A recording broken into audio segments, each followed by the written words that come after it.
I set my past in lily white, I set my future shining bright. My little poem is a bit heavy on rhyme, but it will do because I am thinking about quantum mechanics and the physics of time. And such considerations are like grabbing the tail of a large beast, which might flung us about. Now when a righteous man is accused, then the accusation will hold, including the forces of the accusation, so long as the righteous man discounts the feeling of righteousness in his brain-mind. It has to do with the mind of the physical brain because the quantum field or creative field latch onto this mind as a reference point. But if the righteous man stands in his righteousness, then the accusation falls short, it has no reference point in the dimensions to latch onto, and the accuser is forced to deal with the measure of his accusing. Now if the righteous man recalls, by memory, his guilty act that happened back in time, and holds it as true and holds it firm, then he recreates the event, or really a similar copy of it. He does not create it in the present time, but, strangely, creates it back in time where the copy event now sits and acts forward into the present time of the man. And now the newness of circumstance that the man was hoping for is mixed in with a new wrong past. Because new circumstances pops into existence as though from a circular point, perhaps in the figure of the concentric circles of a water.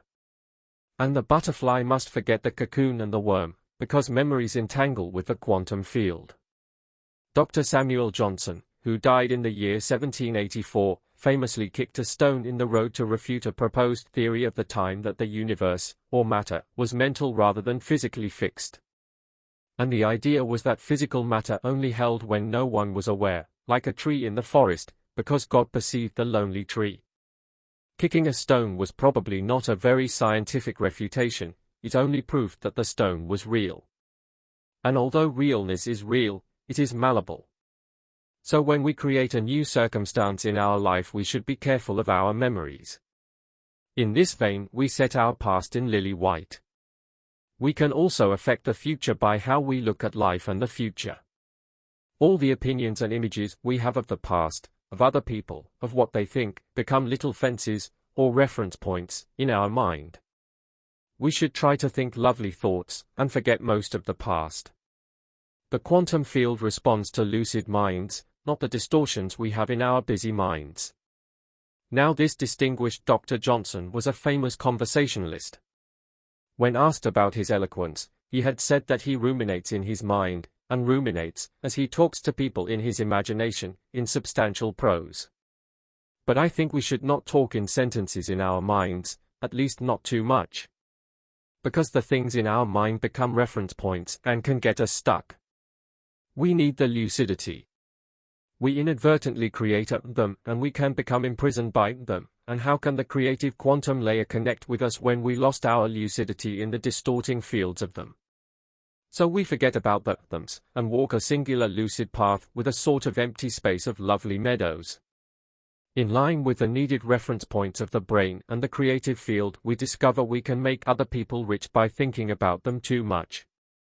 We start sharing a bit of our sacred treasure with them, as in the case of Joseph, who told them his secret dream, creating a shared platform, which his brothers devoured. So we are careful of the spillways of the verticality. Why should your springs flow in the streets, your streams of water in the public squares? Let them be yours alone, never to be shared with strangers. Proverbs 5. In a recent dream I was in a sort of field, and an angel, in the form of a green lion, but as though made of a cloud, leaped playfully around me. But in the dream I sensed the power of his playful leaps, being aware that this angel can open and close things, change circumstances. Then, in the dream, he returned to his human-like form, standing about 18 feet high, white robe, staring out stoically, and said to me, "I recover by the feet of little children." Then the dream ended. His dependence on me for his strength, as it were, is not clear to me. It is the Stoic angel who is also playful, and by Stoicism, here, I imply a lucid mind, at peace, touching realness. At the same time, playfulness disjoints us from our distorted serious sorrows, which engrave into the creative field, creating more sorrow and chaos. Maybe there is a wonderful liminality or wobble that happens when we are playful, we get unstuck, for a moment, and then God, and this angel, can help us.